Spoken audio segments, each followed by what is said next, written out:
Welcome to today's episode of Edo Conversation, Episode 8, Visiting a Sick Friend. Masuwane o. Atmosa.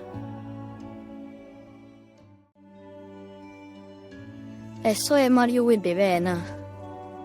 Okay, can you ne mo eh? Ni mi can aim no see no mana setting ray. Bop, aruwa. Ani. Ko ye. Meno itoa.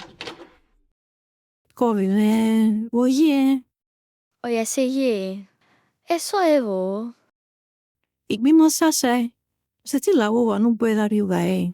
Eso e ko. Wo ye. Uma setting you with bebena. Yes, Wo we.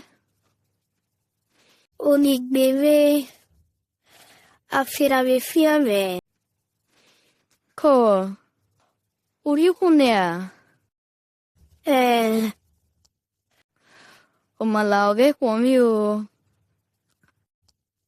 Uese devni amma waive na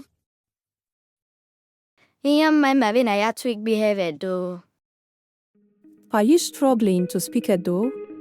Or do you want your kids to learn the language? Register for our online Edo language class today.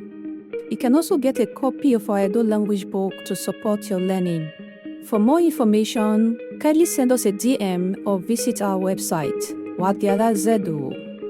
Amaze Woma Awi.